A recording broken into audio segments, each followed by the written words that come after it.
Okay, believe we are live. So welcome everybody and welcome to the Product Angle Show. And on today's episode, I have Neeraj. Neeraj, welcome. Thank you so much, Pradeep. I'm excited to be here. Absolutely. Thank you so much for doing this. So before let's get started and tell me who you are and what you do. Wow. My name is Neeraj Mathur. Who I am, I look at myself as a voracious, avid reader and runner, really, something that I've involved myself in the last couple of years back after having taken a little bit of a hiatus. I think of myself as a person on a mission to find ways to make life easier, simpler for others as much as possible, wherever possible. I was born in India, New Delhi, and I have called Silicon Valley my home for the last 2 decades plus now, where I live with my wonderful wife, Rani, and our two young kids. Professionally, I look at myself as a mission driven product management and design professional with over 20 years of experience in the high tech industry, moving from collaboration to security to fintech. And I've had the pleasure and honor and privilege to work in some very big names during my career, starting with Silicon Graphics, Sun Microsystems, Cisco Systems, large enterprise houses that are great in their own way. And also, being in the valley, you get bit by the bug of being in a startup, and I've had a few of those VC-backed startups on during my career, starting with Blue Box Security, and Authenticate, Sky High Networks, and most recently for us all. Nice. So as a reader, what book are you reading right now? Great question. Um, I read across a lot of different things, and I have picked Daniel Kahneman's a book all over again, predominantly from us. I think it needs a few rereads. So I've picked up Thinking Fast and Slow again to go over my notes from last two reads and see how I can actually learn more out of that book. That's interesting. You mentioned notes. I want to take a quick detour since you mentioned notes. How do you create notes for books that you read? Are they summaries of what's cut and paste pieces from the book, or are they your own interpretations of the book? So I'd love to hear how you create notes. Great. Yeah. So two things. One, I am still not a person who reads books on Kindle. My wife has tried Okay. to even gift me Kindles, and it has not worked. I still Okay. like to read paper books and taking notes. I'm still very old-fashioned, highlighting, marking notes with a pencil on the book pages itself. Okay. I have explored in the past. I haven't been very good at it in terms of keeping it steady, in jotting down stuff on a blog post or anything like that. That is my goal for this year, to actually be able to do that, not just for anything else, but for having a digital record of some Yeah. things. But that's so it's highlighting, it's marking up, and a lot of sticky notes saying, okay, this is what my interpretation is. This is probably what the author wanted to say. Definitely. Makes sense. Makes sense. So the reason we are here today is to learn about how to cope with remote working. Now, last 2 months, nothing new. Everyone, has been working remotely where they can. And, for me, I've been working remotely, I think, for about 7+ years. So it is different working remotely now, obviously. But I love working remotely. I have my setup at home, it's something that I enjoy.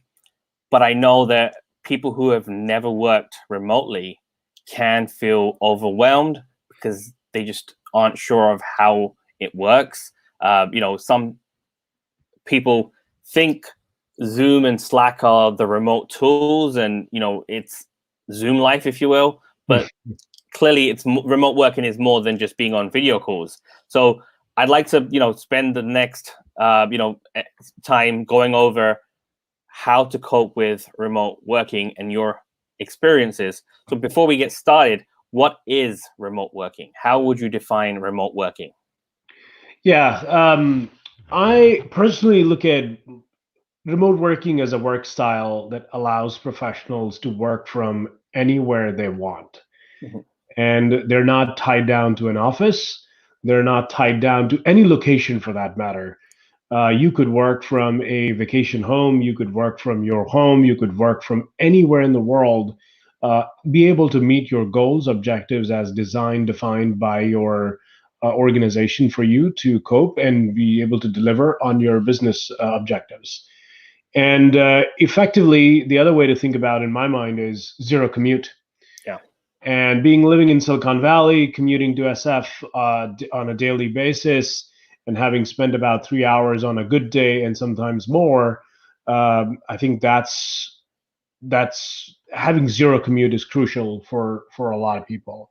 It also brings opportunities to folks who are not in the hubs, so-called hubs of opportunities, to get it to where their clothes are. So their skill set, they're not actually forced to be in situations where they're moving further distances just to be able to find a job Yeah. that will cater to their professional desires and skills, at the same time be giving them enough compensation to be able to pay the bills and then have some for savings.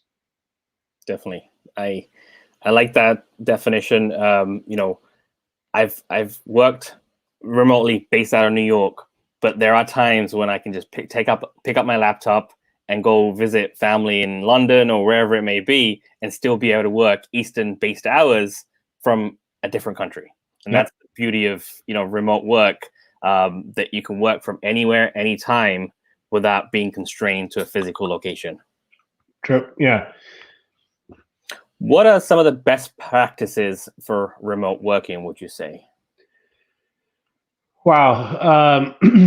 How do we start with? So I believe remote working best practices depend a lot on how people look at their work, how they organize themselves, and what are some things that in a day to day important for them. For me personally, what has really worked very well is I am a structured person. I like structure, I like routines. Yeah. However, I also find that having that sort of a routine from the get go in the morning allows me personally to have a start and stop to a lot of different things that go on during a day when you're especially working remotely or in these COVID times working from home. So having a routine means you get up in the morning and do certain things that you would in a way before you go out to work. So getting ready, putting on nice clothes or clothes at least in a way that you make you feel like I'm going from a mental place to another. So I've woken up, I've had my breakfast, and you can continue to wear your pajamas and PJs and do whatever you want to do in terms of your dressing styles. But at the same time, going from a place, which is your bedroom, to another place, whether it's your living room or a kitchen area, or if you're, I'm so blessed to have called it as an office space, a different place to actually go to. Have that place be dedicated, whether it's a small part of the dining table where you eat and say, okay, this is my office space and that's where I'm going to be. So I'll get up, get ready, and I'll go to that space so I can mentally kind of block myself saying, here's my routine and here's how I set myself up to get my work day started.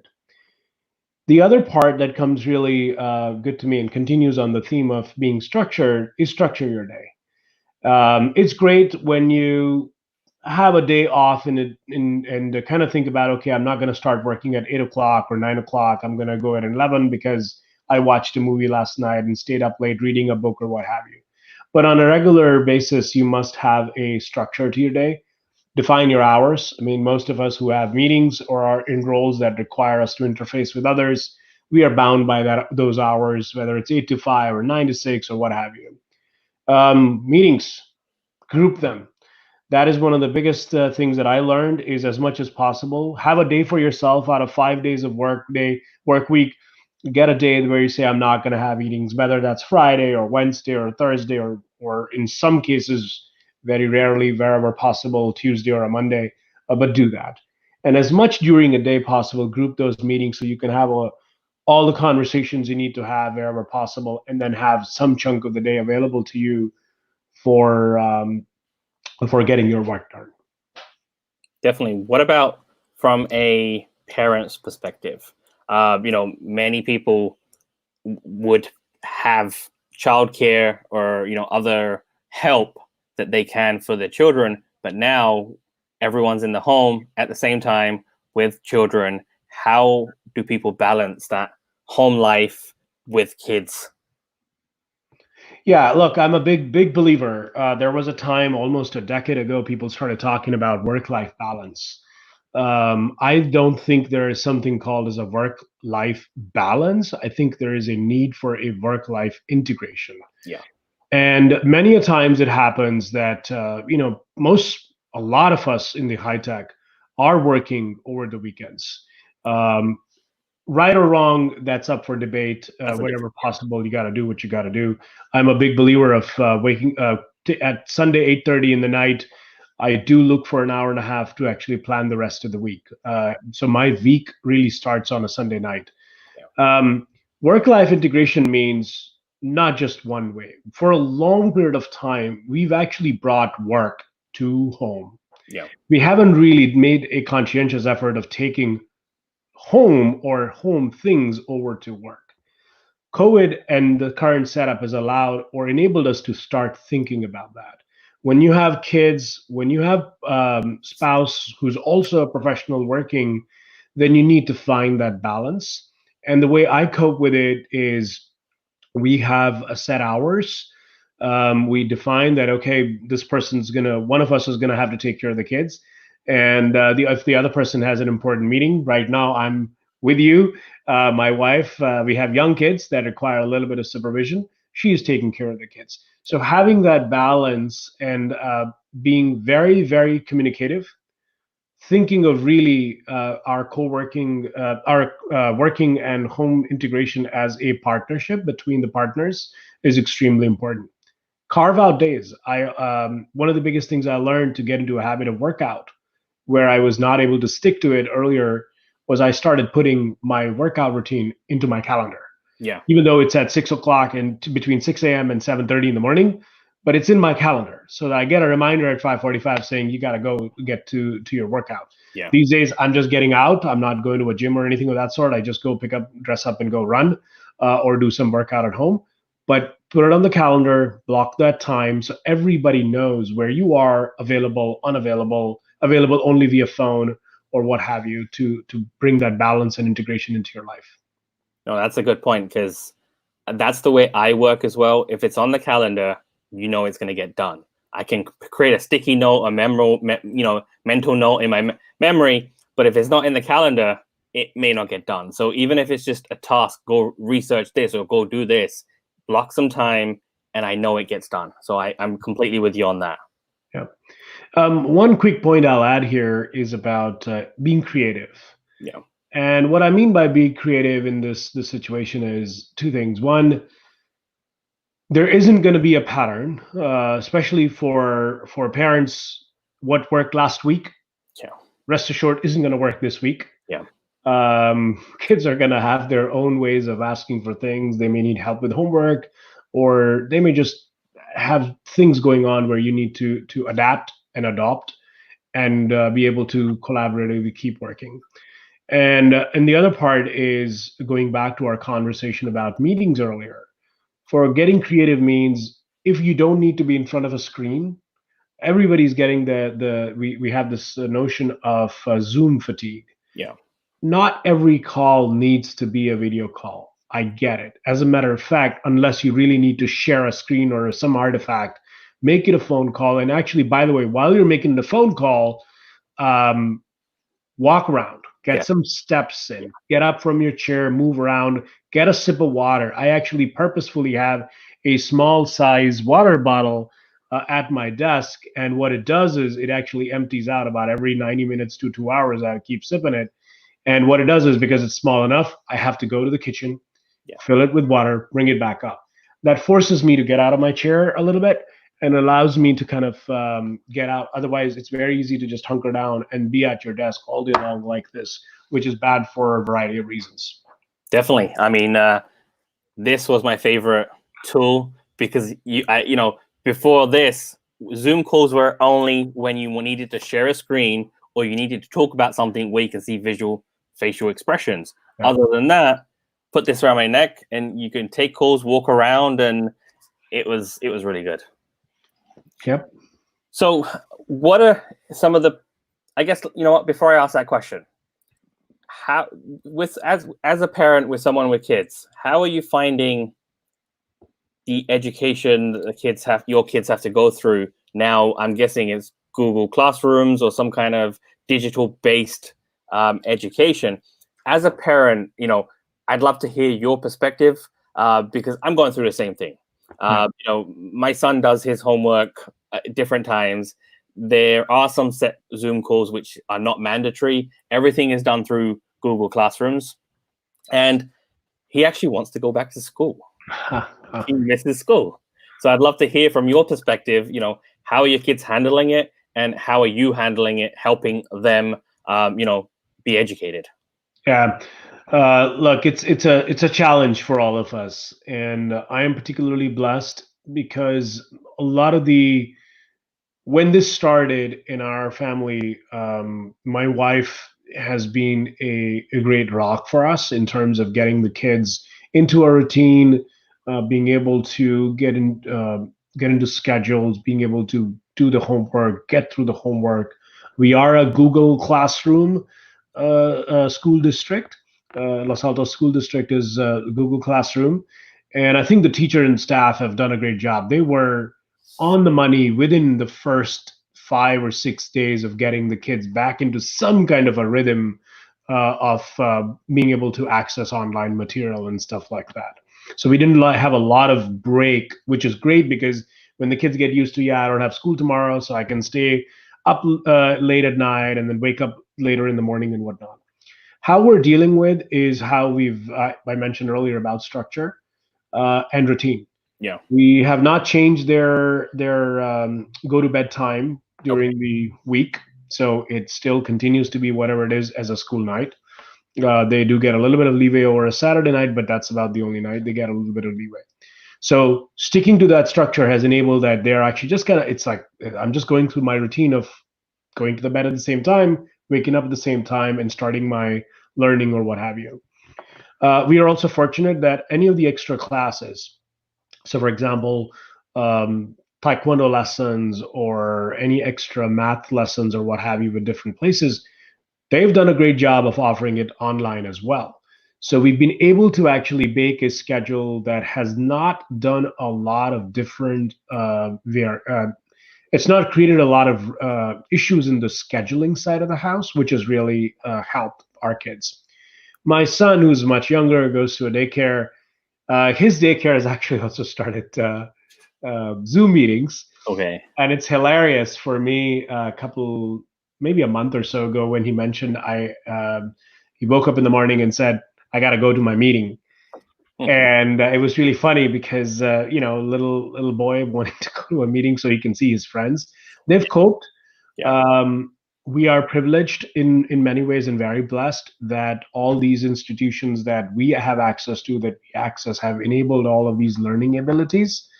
I do see a challenge where the social interaction for our kids has, particularly for the last couple of months, has been zero. Yeah. And yes, they are meeting with their classmates over the classrooms and the Zoom meetings and that kind of stuff, but it's been hard on them. Yeah. And at present, we're trying to do the best with the Zoom meetings with their friends and relatives and family in within the U.S. and outside of the U.S. But I think we've gotten into a routine that is allowing them to cope with as best as possible. Definitely, and I think we've touched on some of these points, but to put it into a section, what are some of the common pitfalls that you've experienced or you've seen, while working from home? Yeah, at a very macro level, I define this from my perspective, two big areas. There's a lack of structure and there's a lack of infrastructure. Yeah. So let's peel those a little bit. Lack of structure goes down the fact of managing the time. If you don't have the routine and you're not managing your time very well, what's going to happen is you're going to keep sort of getting distracted a little by during the course of the day, because guess what? The kitchen's right there. There is a pile of laundry sometimes that's on the other side of the house. There's also the temptation to, oh, I'm tired. Let me grab this book for a 30 minutes. And that 30 minutes actually translates into 90 minutes. And then you want a kind of a break for a tea or a coffee. And then suddenly that 3 hours of work is gone. So having that, managing your time to least amount of distractions, hunker down, focus on something is extremely important. Um, Personally, for me, it's also about prioritization. Prioritization and focus are two different things. So I don't want to muddle those two. But from a prioritization standpoint, pick two or three things that you want to accomplish a day. Not five, not 20, two or three that are good enough, chunky enough that you want to get through done. And understand that interruptions will occur. Yeah. So keeping that in the back of the mind goes back to the work-life integration concept we talked earlier. Know yourself. Look, I've also had the privilege to be able to have access to remote working and have a setup for many years through Sun, through Cisco, so large companies. That has allowed me to have a special idea of communication, be very, very vocal, over communicate when you're actually dealing with a remote working situation, because what you say may not reach the person the first time, or how you say it needs to be very available on that. So knowing yourself means I'm an extremely awesome human being to focus at late night or really early in the morning, Yeah. when I can just kind of get in my deep focus and do that. During the day, I mean, now also it's like take a lot of calls and stuff like that. So I jot down all the stuff, but my focus time is that. At 2:30 or 3 o'clock, I know for sure I don't want to write down anything, because any focus that requires from 2:30 to 4 o'clock is not going to happen. I'll probably just gulp a bunch of coffee and still not be able to do it. Yeah. So understanding when do you perform the best, what are your peaks, what are your troughs, and assigning work tasks accordingly. I take a lot of calls between 2:30 and 4 o'clock because I can just hop on the phone, and I know this will make sure that I stay focused in the zone and not getting lost. Um, the point about interruptions, I just want to go back to that one real quick thing, is interruptions will occur. Reduce the self-induced ones. Okay. So if you can just focus on saying, okay, for the next 2 hours, I'm not going to go on Twitter. I'm not going to go check out my email for a couple of hours so I can finish this chunk of work. Allowing yourself that time is going to be extremely important. Then comes stop working. It goes back to managing your time. You're going to start at 8, you're going to stop at 5:30. You're going to start at 9, end at 6, something, but stop. Have that notion of a ritual. I have a ritual because I have the, again, ability to come to a office in this area, and when I leave from here, I close the door, turn off the light, I'm gone. I may come back later in the night to catch up on some other things. A lot of us do that, but I have that ritual, and that's like the mental switch. It's one thing to just say I'm switching off and I'm not going to go to be with my kids and be with my family for dinner or evening time or what have you. So having that stuff. So this is all in the lack of structure. In lack of infrastructure, this is interesting. For organizations, providing people with laptops that actually can cope with mic and audio, I think most organizations have that problem solved. The current uh, PCs that you get or Macs that you get have that capability, but getting everyone set up on a high-speed internet, and also I would be remiss if I didn't bring this up, as a security guy in me is uh, wanting to come out and say, having the infrastructure where you can still protect the data of whatever it is that you're working on, particularly if it involves PII, PHI of people, have that set up, in whether it's through a VPN or whether it's through some other systems that are out there. Keep that data secure at all points of time, and not download things that you shouldn't be downloading, but now because you're at home and maybe IT is monitoring, maybe IT is not monitoring, but be aware of that. Definitely. Last bit for me is, this is, I think I still find most people doing this, and this is not up to folks. It's just they got thrown into this situation. Is everyone talks about find an area, quiet area, area where you focus. When you find that area, please also find equipment that allows you to sit, or in a way that is not going to be harmful to your body. So appropriate seating and lighting are extremely important because the strain on your eyes will lead to other issues over a period of time. And incorrect posture, I don't need to. There's so much literature out there about seating arrangements and stuff like that. That when you find that quiet area, please also focus on that infrastructure need for your own body. Because if you're sitting at a place for 6, 7 hours, you want to make sure you're going to be healthy in the long run. Definitely. I mean, I agree. All of those things are great points, and I think the one that stuck up for me the most is having that ability to switch off mentally. You know, for you, it's getting in that home office, walking out, and you're done with work. But for me, it's just when work and life is somewhat one. You know, it's easy to just think about work, come back to your laptop, and nowadays, even with your phone now, there's certain things that you can do that you don't really need to come to a computer for on your phone. Right. And for me, I feel like work is part of me, and I'd rather get it done now than wait for 9 o'clock or tomorrow morning or something along those lines.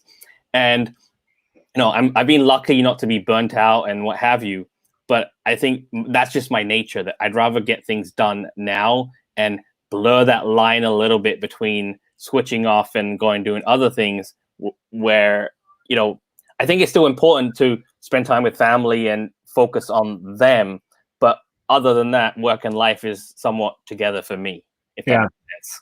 It's a great point, Pradeep, and I think I go back to the same thing earlier that I mentioned about prioritization and focus, right? I mean, there is this whole methodology about what is urgent versus important. Yeah.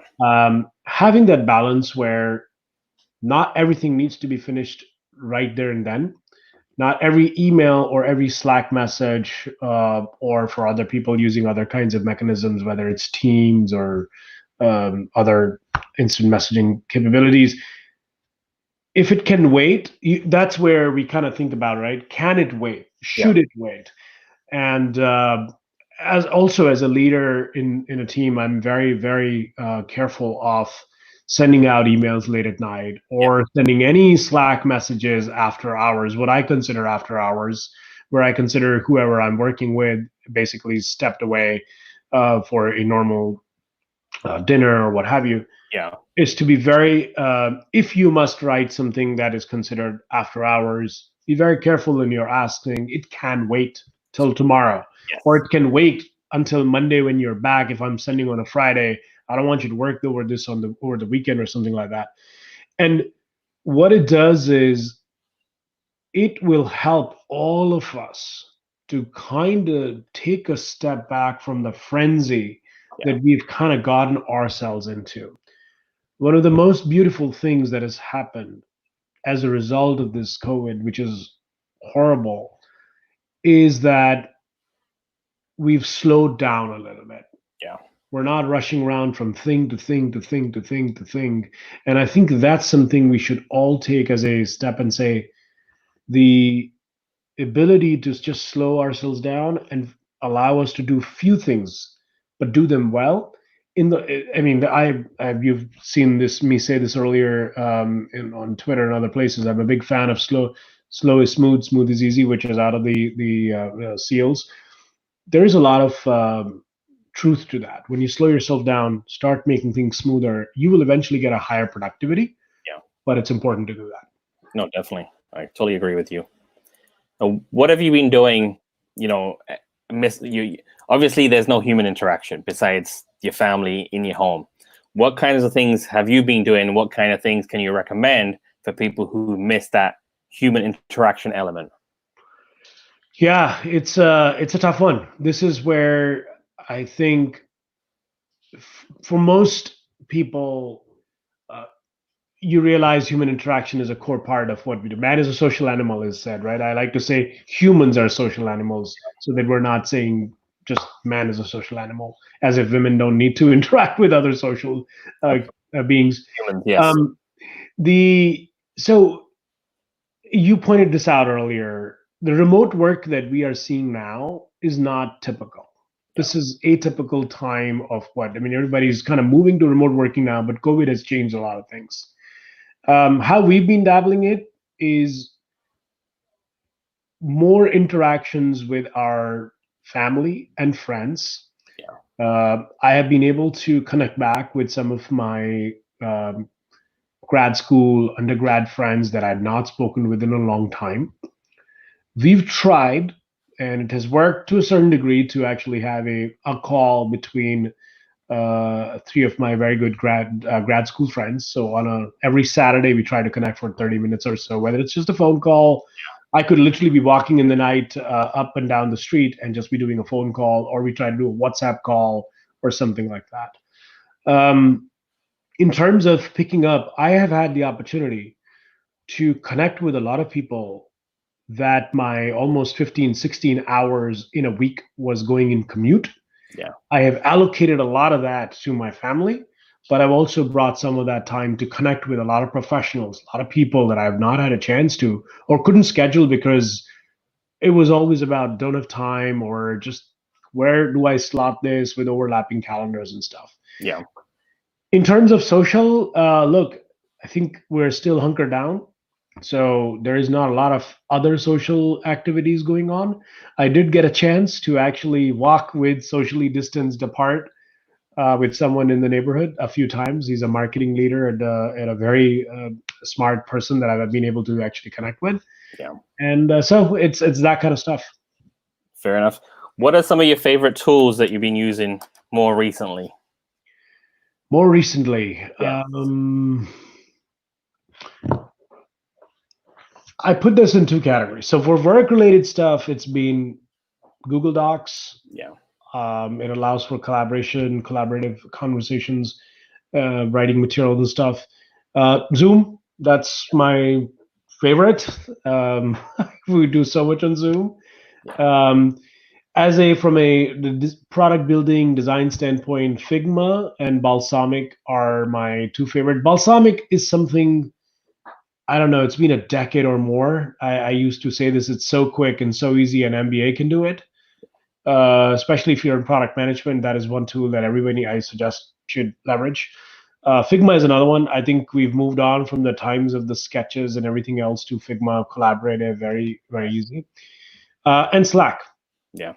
Slack, I started for work way back when, and now I'm part of groups. There's one group that I'm part of. This is it's a bunch of people that met on Twitter, to be very frank, and we are keeping each other honest on our workout routines. So it's got nothing to do with product or startup or this or that, all the normal kind of stuff. This is just about a bunch of guys hanging out, talking about, okay, did I do my workout today? Did I not do my workout today? How am I feeling? That kind of stuff. And I think that's a lot of it. Going back to earlier our exchange about meeting with people is people who feel isolated, being the having the ability to reach out and connect with people is really important. And the modality of how you do that is different, whether it's phone or Zoom or Slack or WhatsApp or iMessage. You pick your tool, but these are tools that I've been using quite a lot. Definitely. That makes sense. As a product leader, now to switch gears, just from your perspective as a product leader, what is something that you've learned which you wished you maybe learned a little bit earlier in your career? So effectively, for someone who's thinking of getting into product, it's a tie into what kind of things that maybe they should think about, or something based on your experience, that some kind of advice that you may have, that something clicked later on in life that you wish you knew when you first started. Wow.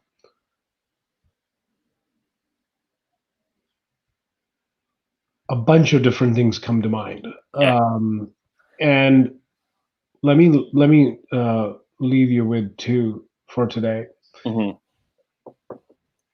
Don't be shy is how I'll articulate the first one. Yeah. And by that, what I mean is don't be shy in asking questions when something isn't clear enough. Don't be shy in asking questions to the point of so what? The purpose that you are trying to build or fulfill with a feature or a product or anything, why do it? asking those questions is extremely important.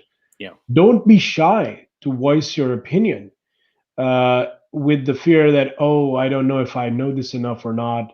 You can always ask the question and provide an opinion that allows for new discoveries to be found. Yep.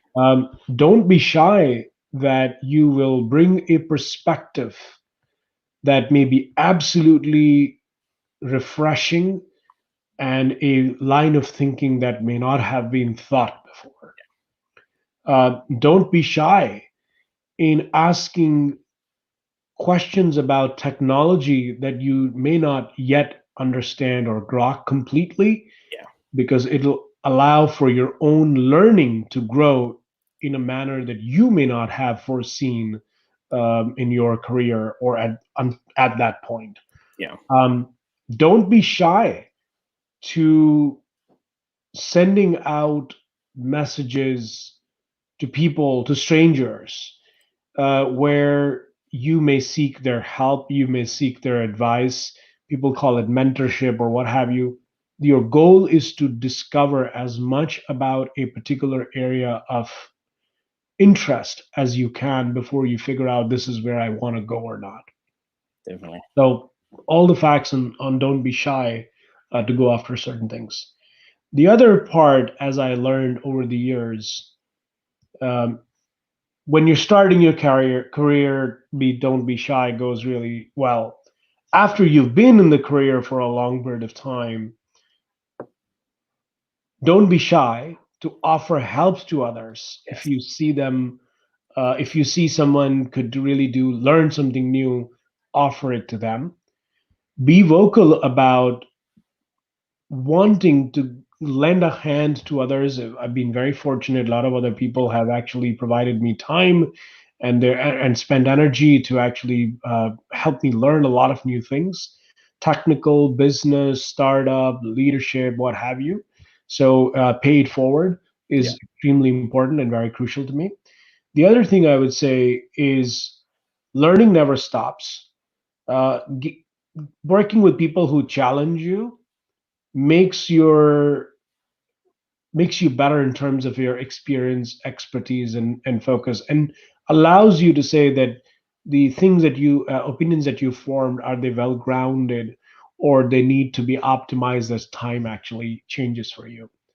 Be human, be kind, be considerate, be compassionate. As a leader, it's extremely important for all of us to understand that we're all fighting our battles in our own way, and never questioning the motives behind an action allows us to actually look at actions in very objectively, and then be able to see, do we need to guide someone in a different direction, or is there a learning here that you can impart, work with the person to actually get them better at the experience that they're having right now. Absolutely. I love that. That's amazing advice there. Thank you so much. Now, I have one last question before we hop off, and I left this to last because I think there's going to be an interest that is on both sides. So I want to talk about that. But tell us something that you cannot Google about you. um, I grew up in India. That's known to everyone. Yeah. I was a avid sports person. I played a lot of sports. I was the captain of my school's cricket team. So Yeah. cricket is a sport that I pursue a lot. I love that too. In addition, I also went to getting trained in Taekwondo. Okay. So that is not a known. That is something that's not.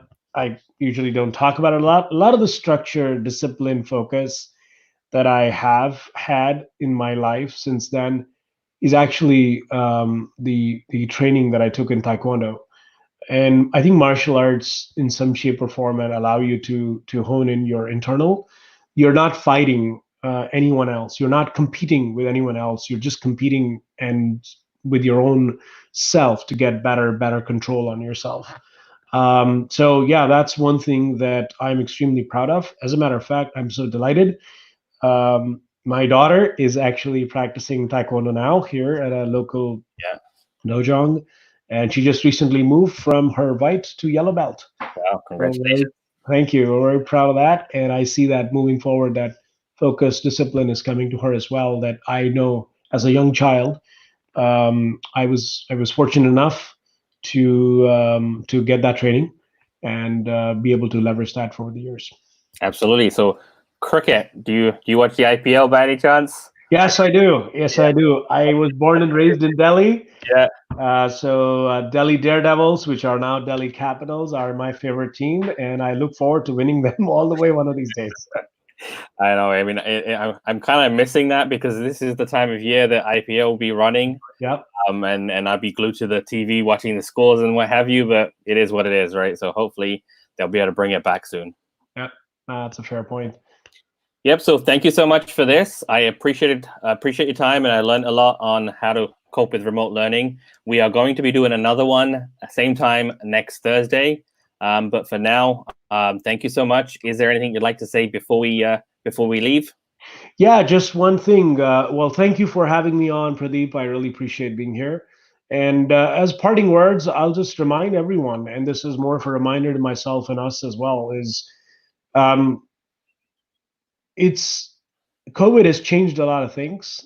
It is hard for a lot of people who are dealing with not just the burden of working remotely for the first time, but also working while you have a lot of the uh, your coworkers, as we now call them, around you, interruptions, disruptions, and things like that. And on top of that, for a lot of people who are dealing with isolation. If you are fortunate enough to be cooped up with family and friends, be patient, be understanding, set some boundaries, set some ground rules, understand that interruptions are part of life, and that as we've gone through the last 8 weeks, we don't know how long this is going to take, but being patient and understanding and being communicative with each other is going to help you get better at working remotely. For those who are feeling isolated and are by themselves without family or friends, please know that taking care of yourself physically as well as mentally is extremely important. And by reaching out to friends or coworkers or anyone that you have available who you can speak with, connect with, is important not only for you, but could also be for them. So make that extra effort. And for those on our side, like me, who are extroverts, who actually know of friends and other coworkers who may be feeling isolated, make that extra effort, reach out to them, make it a point that you're going to interact with one new person each week. And the intent of having that conversation is to make sure that that person does not feel isolated and left forgotten in some shape or format in their mind. So be out there, be vocal, help each other. We will get through this together, and that's the only way that we're going to figure out the new world post COVID, what it's going to be like. Absolutely. Thank you so much, Neeraj. I will chat again next week. All righty. Have a good one. Thank you for having me. Bye. Oh.